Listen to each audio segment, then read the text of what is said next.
Eh, Héctor y yo platicábamos y decíamos, ¿en qué nos enfocamos en esta sesión en vivo? Y siempre nos queda la sensación, no sé si estamos errados, que las organizaciones y empresas se les habla mucho de grupos de interés, pero a la hora de hacer el mapa de grupos de interés, se les escapan cosas. Entonces, ¿qué es un grupo de interés? Básicamente, es todo aquel grupo o personas que la empresa o la organización impacta con sus actividades, pero también son aquellas personas que impactan a la organización con sus actividades. Entonces es como una doble relación. Los grupos de interés de las empresas son muchísimos y pueden tener expectativas diferentes porque cada grupo tiene atribuciones propias, intereses que son propios, preocupaciones que además pueden entrar en conflicto con otros miembros del grupo. Por ejemplo, los colaboradores con los inversionistas. Los colaboradores ven que no se les ha dado aumento en un año y están preocupados por su aumento. Y los inversionistas creen que no llegaron a la meta de ventas ese año. Entonces, creen que no es el momento para dar aumento. Esos dos intereses entran en conflicto. Entonces, es importante identificar las distintas expectativas que tienen los grupos de interés. En general, tenemos como un cuadrito que ustedes lo han visto mil veces, un dibujito que hacen muy bonito. ¿Quiénes son los grupos de interés? Los inversionistas, los colaboradores, las familias de los colaboradores, la gente jubilada, los sindicatos y los proveedores. Todos estos grupos que nombré son públicos internos de las empresas o organizaciones. Y hay todos unos públicos externos que son los vecinos, las universidades, las asociaciones civiles, los bancos, eh, los competidores que también suelen olvidársenos y eh, ya les voy a decir, los medios de comunicación social y las redes. Hay otro grupo de interés que es importante mapearlo, no así llamarlo a involucrar o a negociar, ¿no? Que es todo el tema, por ejemplo, de en México, crimen organizado y en muchos países de la región. Uno lo mapea, lo tiene, y dice, uy, ahorita, por ejemplo, si viviéramos en Celaya, está muy complicado el tema. Entonces vamos a tomar acciones y hay que gestionar qué se va a hacer con respecto al impacto que tiene ese grupo de interés. Claro que uno no va a ir a preguntarle cuáles son las expectativas en ese sentido, pero sí hay que mapearlo. Entonces, cuando uno dice, ¿para qué esto de los grupos de interés y por qué? Bueno, por varias razones. Porque a veces la empresa no se da cuenta de que el personal sindicalizado está molesto porque no le han cumplido con sus acciones o que los vecinos están por levantarnos un paro. Entonces, esa es una forma de reaccionar y aliviar problemas. ¿Por qué? Porque tú no lo gestionaste bien antes, porque no conocías sus expectativas. No sé si me estoy dando a entender. Cualquiera que tenga duda, por favor, me interrumpe y me pregunta. Entonces, ¿el mapeo para qué es? Para poder identificar las expectativas de los grupos de interés. Tal vez no las puedo eh, solucionar, no las puedo complacer, pero sí las puedo monitorear, pensar cómo gestionar y además comunicar la razón de por qué ahorita no se va a hacer una gestión de eso, pero más adelante sí se podrá o se considerará por lo menos. Entonces, hay varias formas, después que uno tiene su mapa de grupos de interés, hay varias formas de involucrarlos.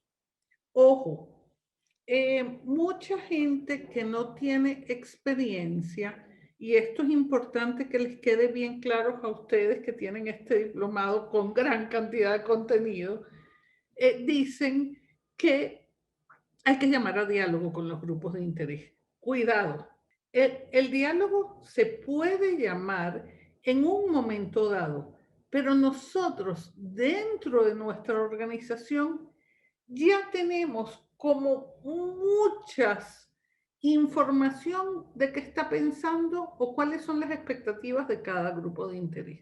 Vamos a ir por partes. ¿Cómo sé lo que piensan los colaboradores?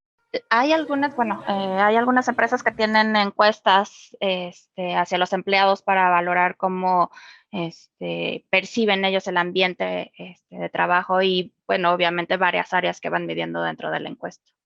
Exactamente. Gracias, ya el clima laboral, pero también tenemos el buzón de quejas, pero también tenemos la evaluación de desempeño, aquellas que la tienen anual, donde se da como una entrevista cara a cara y las personas dicen, estoy contenta, estoy buscando este desarrollo personal y profesional o no me siento muy contenta. Entonces hay como muchas áreas donde estamos teniendo información.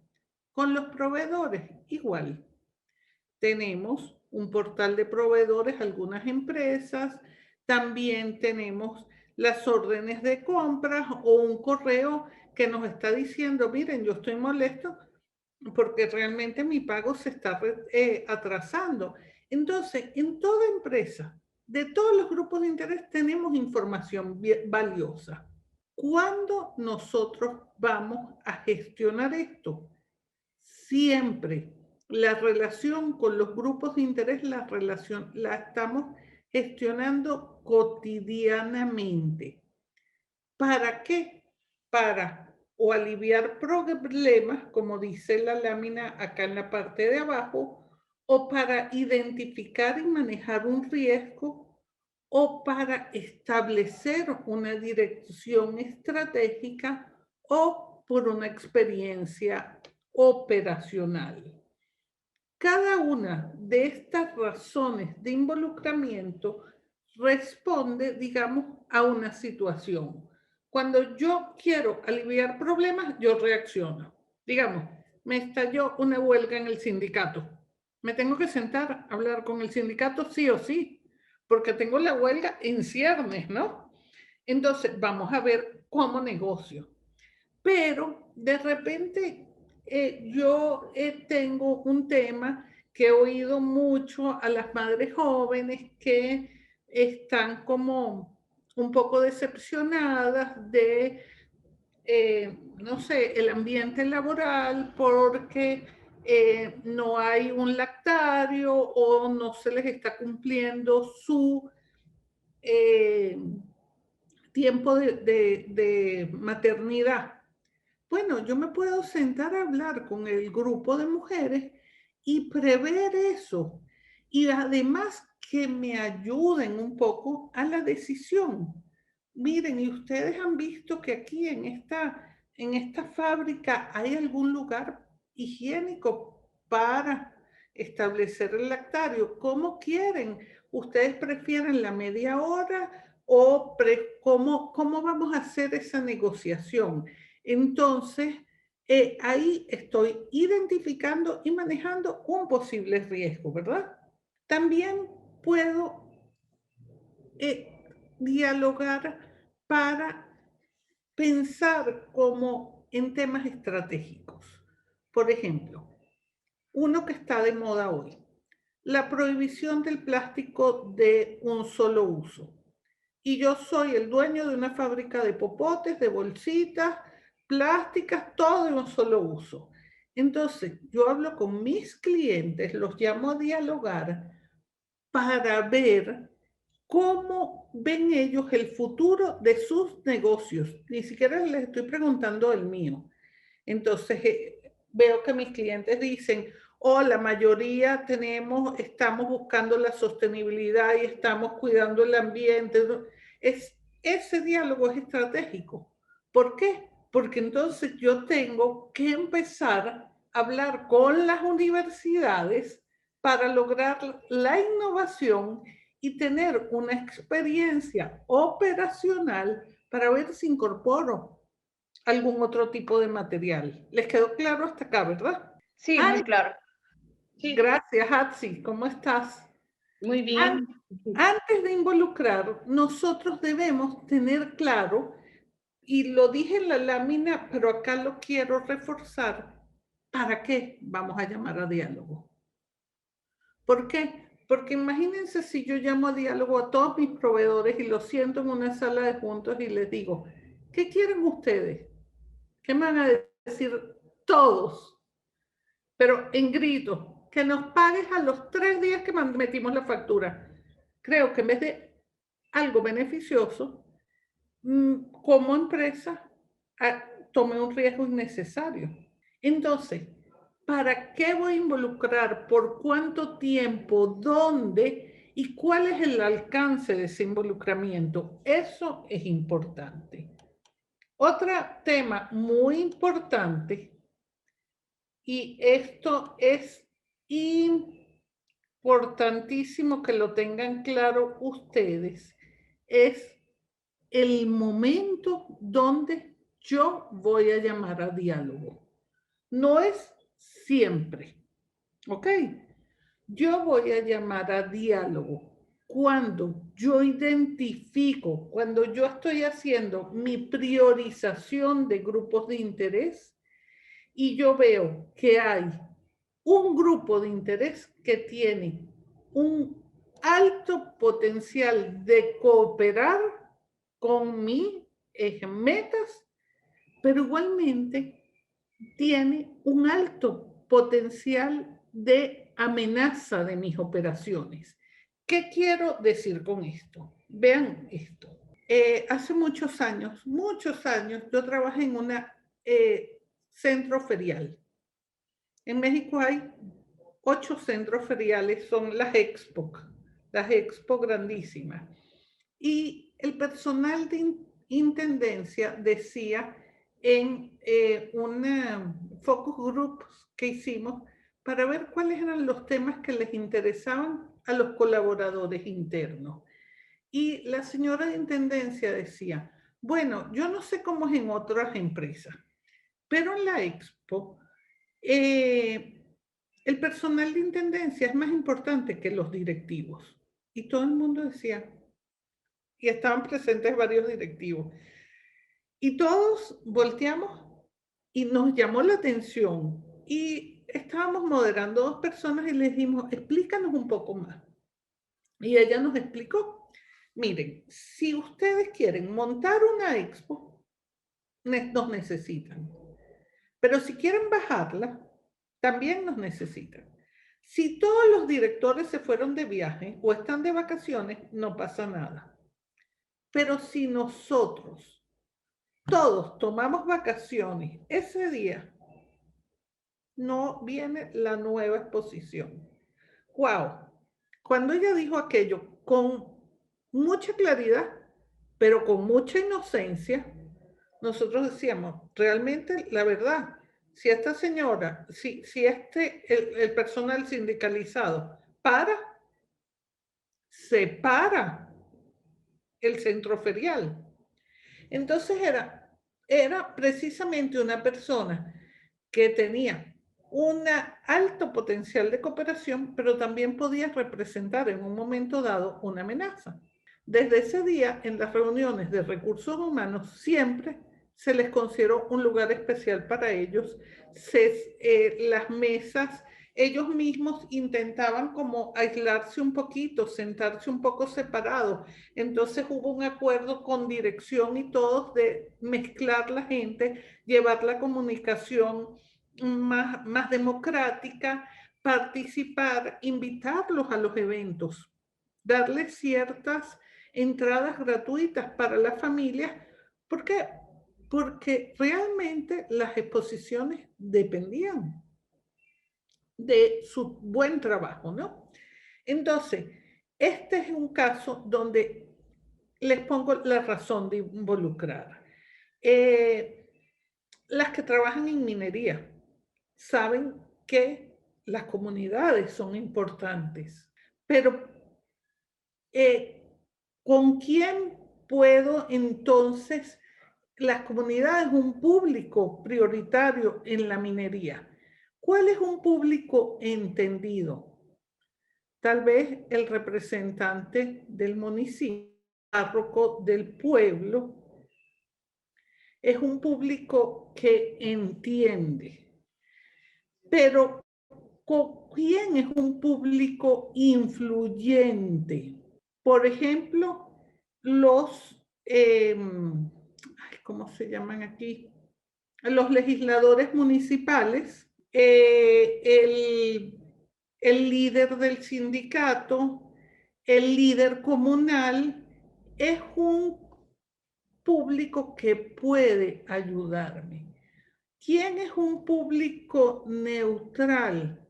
Bueno, tal vez los vecinos del otro pueblo que podemos, que está muy cercano a nuestro desarrollo, podemos informarle de lo que están haciendo, pero no tenemos que llamarlos a diálogo.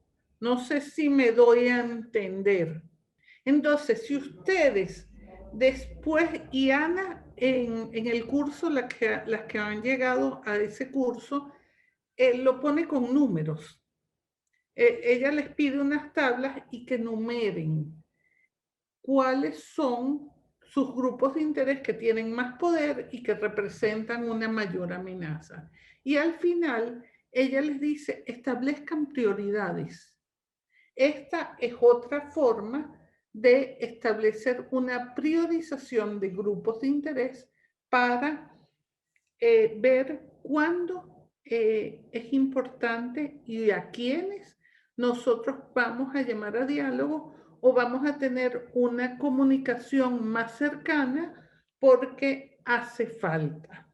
Y luego les tenía otra lámina que también ha salido una muy parecida en las tareas, pero que a veces las actividades que yo he revisado se me han quedado, se han quedado un poquito cortas, que es cómo ustedes o nosotros como empresa nos vamos a relacionar con los distintos grupos de interés.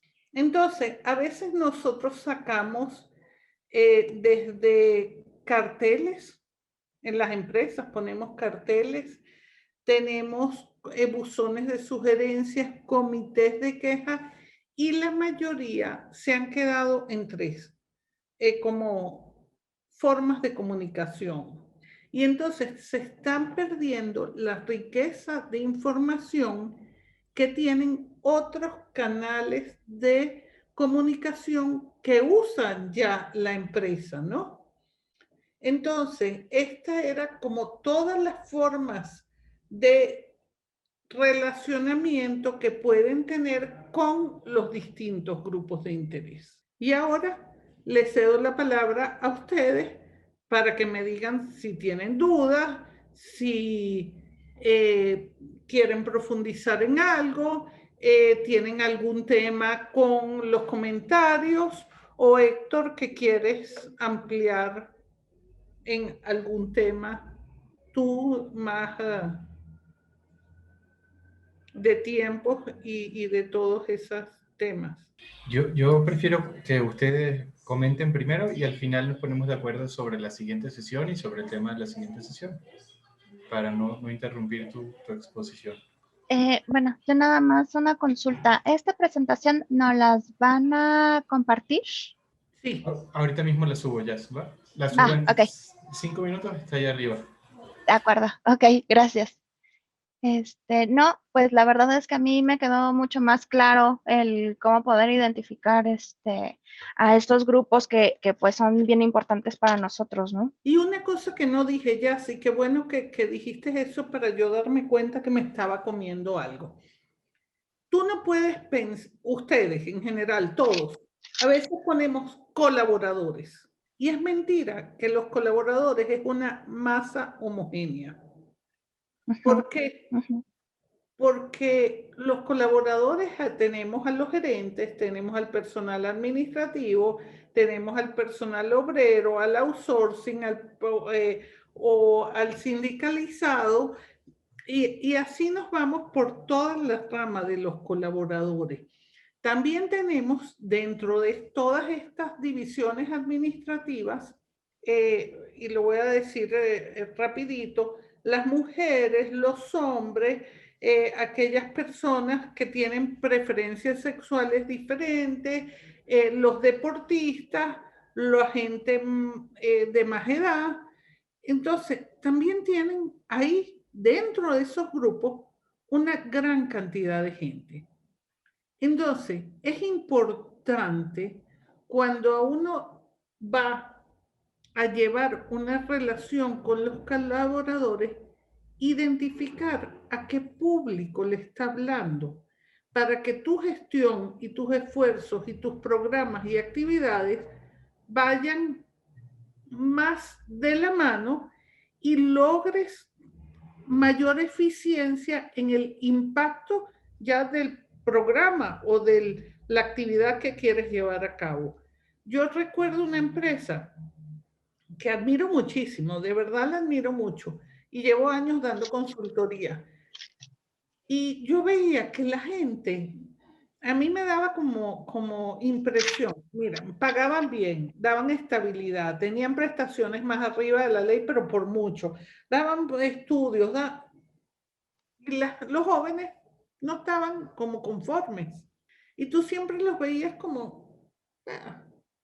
Y yo le decía, aquí hay un problema de comunicación, pero también hay un problema de cómo hacen los programas. Entonces, no ¿saben cuál fue el único programa que logró el enganche de todos? Salió un día el director y dijo, desde hoy en adelante les tengo una buena noticia. Pueden venir en mezclilla. Ajá.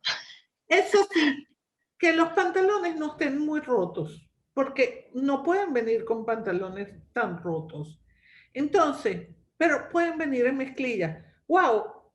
Pero es que todos se identificaron y entonces el voluntariado mejoró, la participación de ellos. Imagínense, les daba una señora, iba y les daba yoga y ustedes veían el salón y decían, es para matarlos, porque no iban, no les interesaba. Entonces, había que oírlos un poco, porque realmente era un grupo más de millennials que de gente adulta y seguían actuando la gerencia como siempre habían actuado. Y ellos no se sentían identificados. Entonces empezó toda una campaña de por qué sentirse orgulloso de esa empresa. Y cuando ellos vieron todo lo que hacía la empresa, que no se sabía, empezó un cambio de verdad enorme y mejoró el clima. Fue impresionante. Entonces, tengan mucho cuidado también porque didácticamente tenemos que decir los colaboradores, los proveedores, pero mentira, tú tienes distintos tipos de proveedores, ¿no? Tú querías decir algo, Tania, ¿verdad? Yo iba a preguntar del análisis de materialidad. Ah, eso creo que es lo que sigue después de identificarlos.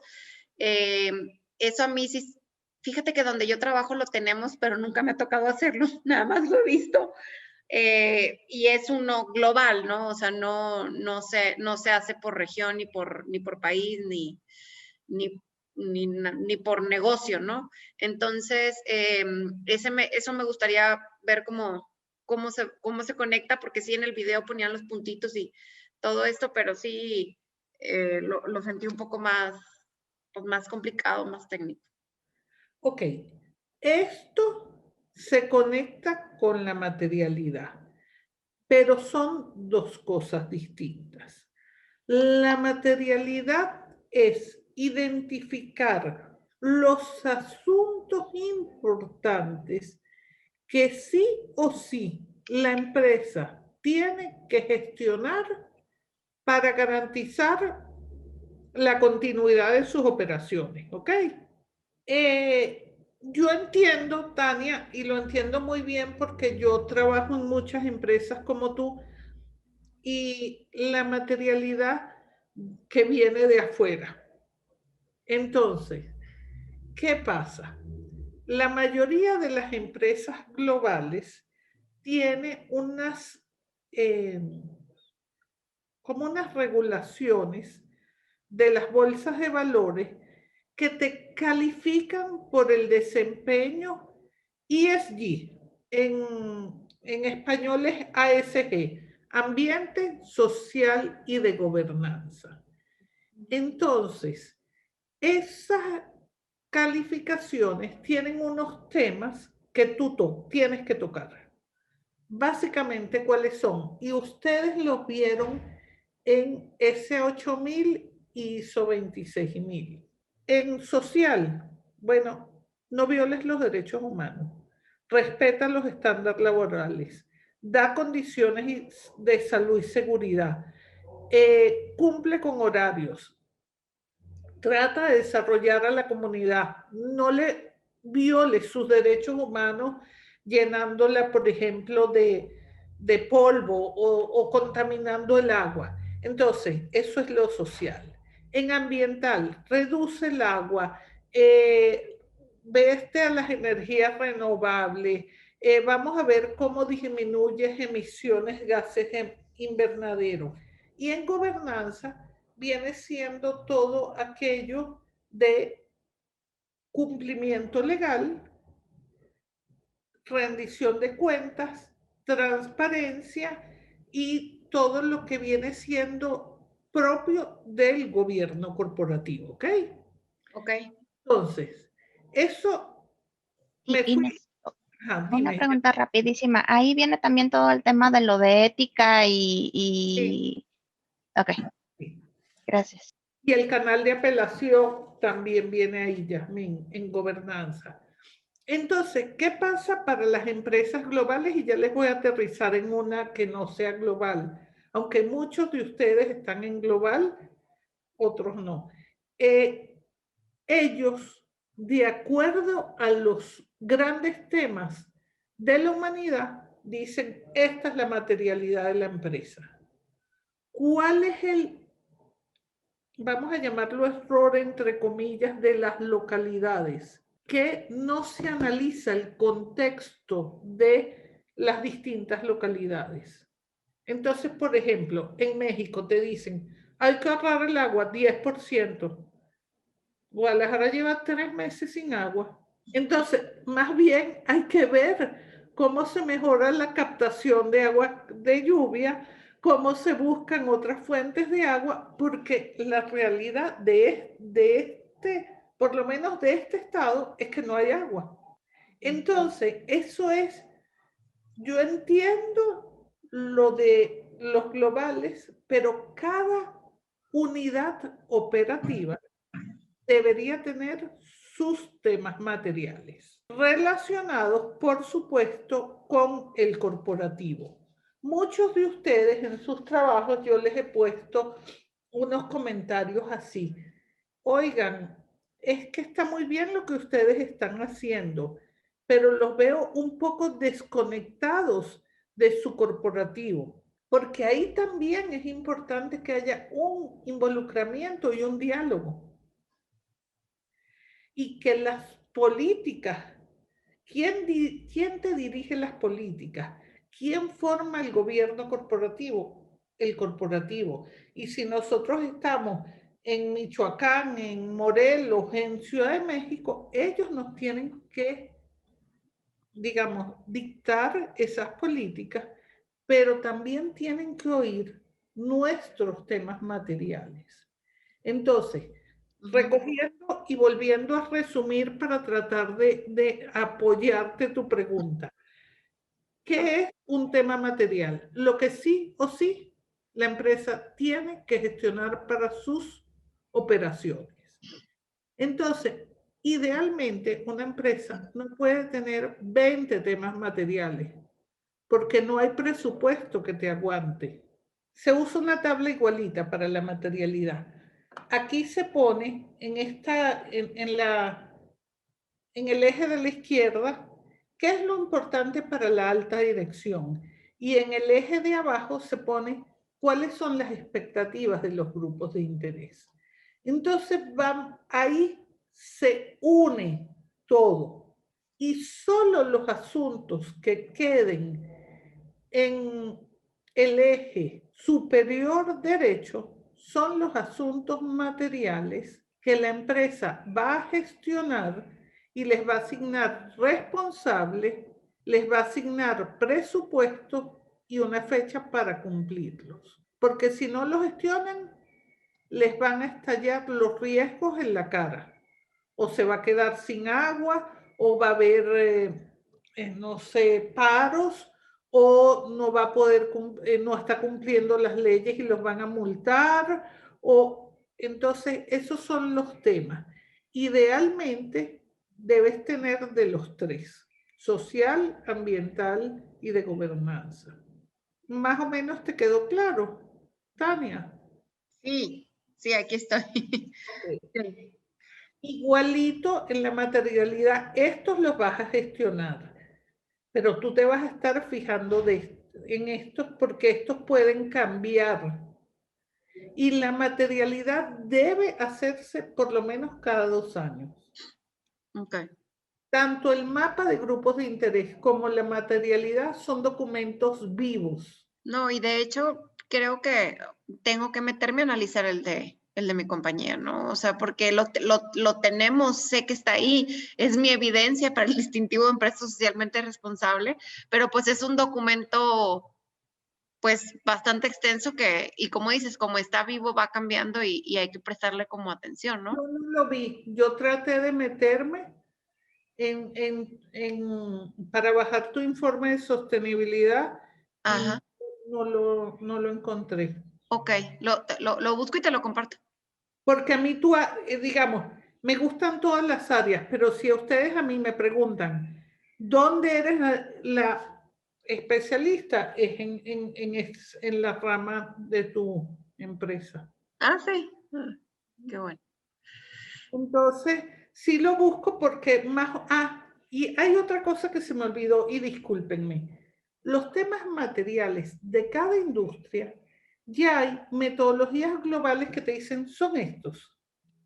Si en tu empresa están atendiendo a otros, se están haciendo los locos. ¿Por qué? Porque son estos. Por ejemplo, a las empresas de industria de alimentos y bebidas. ¿Cuáles son los temas materiales para industrias y bebidas? Agua. Agua, tú lo sabes. Agua. Otro, endulzante, volver al orgánico. Nutrición. Nutrición. Y cambio el tema de cómo vamos a hacer para la seguridad alimentaria. Garantizar la seguridad alimentaria con buenos, digamos, con alimentos sanos y de calidad. Para el tema minería, ¿cuáles son? Trabajo digno, me imagino, horas de trabajo, ¿no? Pagan muy bien en minería. Ah, sí. En minería los temas son contaminación, polvos, polvos a la atmósfera, ruido, ruido, nos acabamos el agua. Entonces, para cada industria hay unos temas materiales. Si soy una empresa que produce harina y jamás les hablo del agua, ustedes van a decir, no está transparentando sus temas. Porque ahí hay un tema, porque el trigo, una siembra de trigo necesita tantas toneladas de agua. Entonces, tienen esa comparación que tal vez no lo explicamos bien cuando hablamos del contexto. cuando nosotros les hablábamos del contexto, era eso. Señor, los temas materiales están y están siempre. Entonces hay que buscarlos en el contexto y comparar el contexto, compararse con otras industrias. Y ahí vas viendo, porque todo este diplomado, todos los temas van relacionados. ¿Con qué? Tal cual, cómo lograr que las empresas tengan una buena reputación a partir de una gestión que contribuya a lo social, a lo ambiental, a lo económico de una manera ética, transparente y rindiendo cuentas.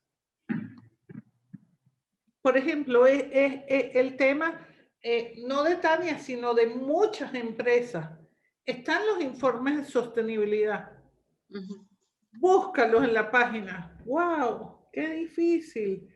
Y eso es en la mayoría de las empresas. Ojo, esta no es la extraña.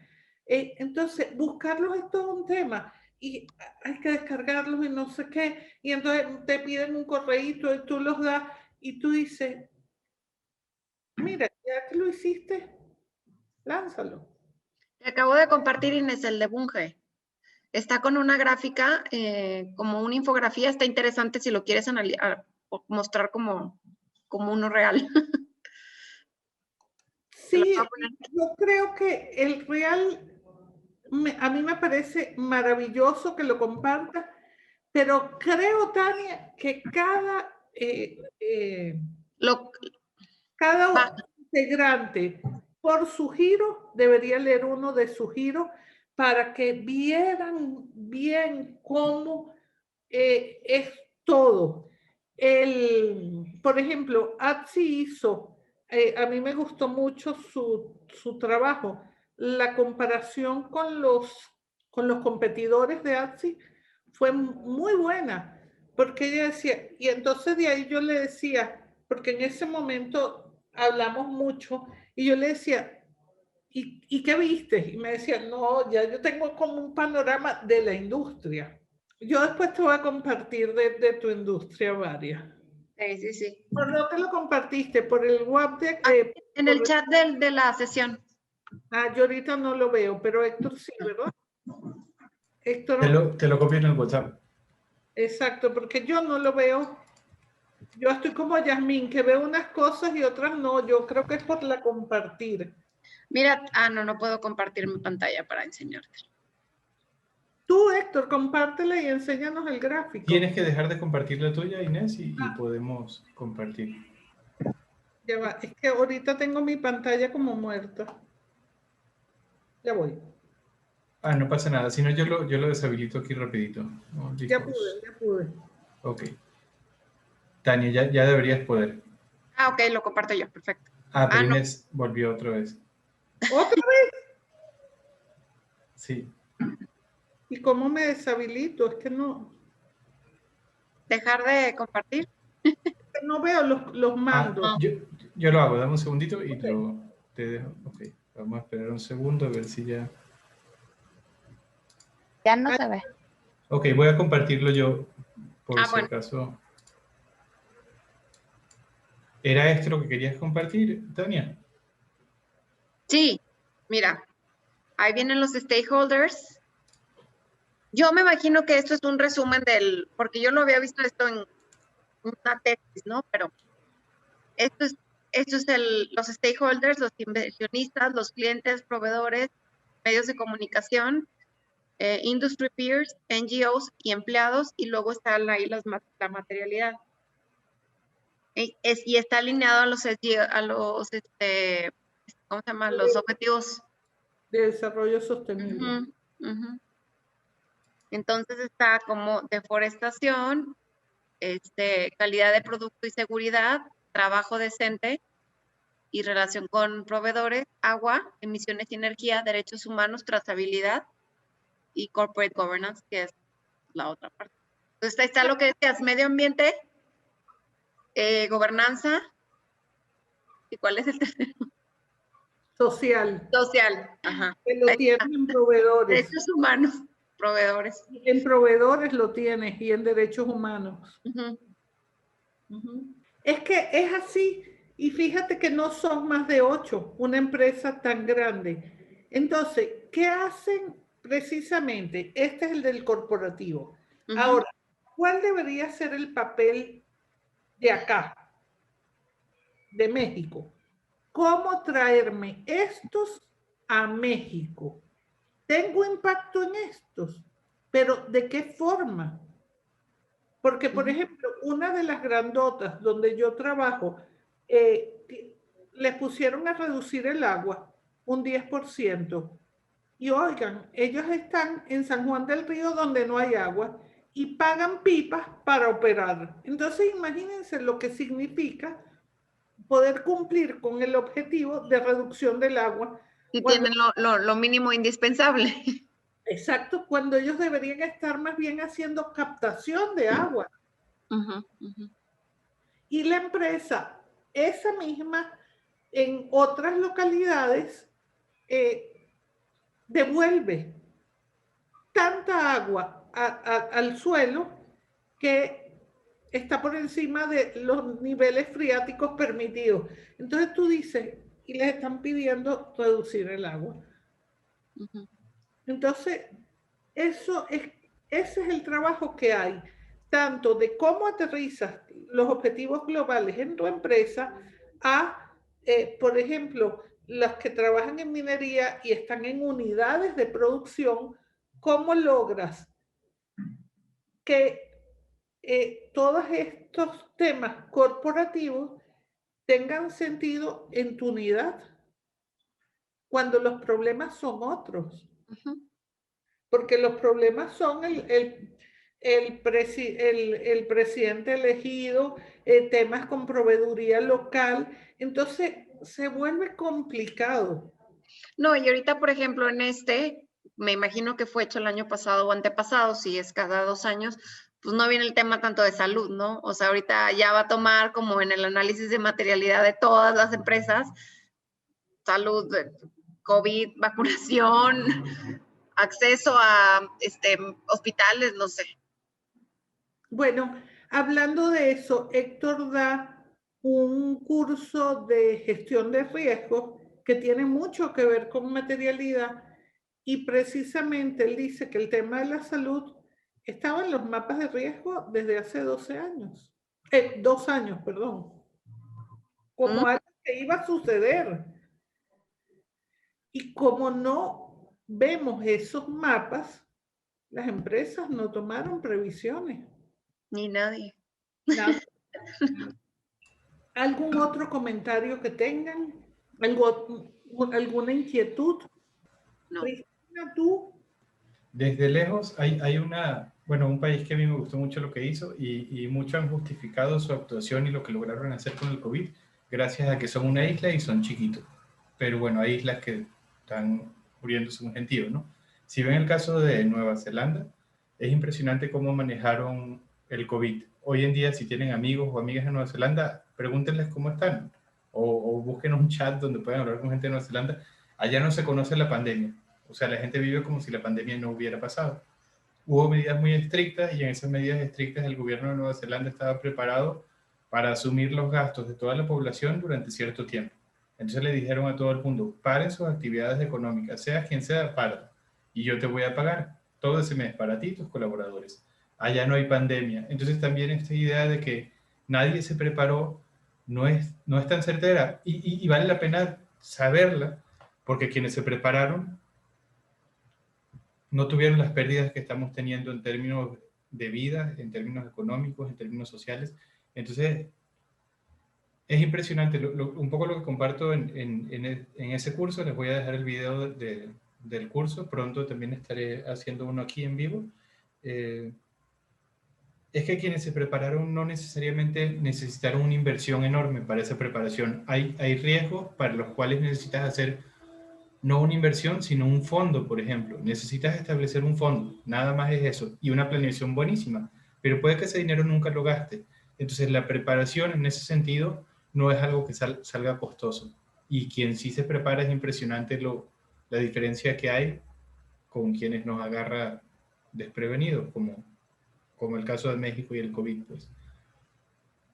Y incluso hay un curso buenísimo en la plataforma que no está en el diplomado, que se llama Continuidad y COVID, que es Ana Lucía Gil, que es la directora de Protección Civil en Puebla, y ella dice, ya las formas de prepararnos para riesgos en México están establecidas de muchísimas maneras. Desde que vino el N1H1 en México, sabíamos cómo reaccionar, no ante una pandemia, pero sí ante alguna situación infecciosa, por lo menos en México. Y cuando llega el COVID, ni siquiera leyeron la preparación que ya teníamos, porque en esa preparación habíamos definido ya, o había definido el gobierno mexicano, cuáles eran las empresas prioritarias, pero también que las empresas que proveían a esas empresas prioritarias, cuáles eran, ¿no? Porque ¿qué sucedió en muchos estados? Dijeron, sí, las empresas prioritarias pueden seguir operando, pero ninguna otra, ¿no? Y entonces las empresas prioritarias siguieron operando, pero todas las que les proveían a esas prioritarias no estaban operando. Entonces era como si las prioritarias... Ajá, nosotros tuvimos que hacer cartas certificadas y con firmas del representante legal de la empresa donde decían que fulanito de tal trabajaba como empresa proveedora para servicios básicos. Nosotros también, a mis proveedores que no eran esenciales, les tuvimos que hacer cartas para que pudieran circular y seguir entregando. Sí. Entonces, fíjense lo importante de todo, de la materialidad y el diálogo y de la preparación. Hay momentos que la gestión de riesgos está hecha el plan, pero las personas que tienen que accionar ese plan cuando suceden o cuando se detonan esas condiciones, si no están preparadas y no entendieron el plan, sucede lo que ustedes tuvieron que hacer. Porque el plan existía. O sea, era para que no tuviéramos que hacer esas cartas. Claro, eso fue una ineficacia total del sistema. Porque ya ese plan existía, ya se sabía cómo se tenía que actuar y ahí están todas las empresas haciendo esas cartas.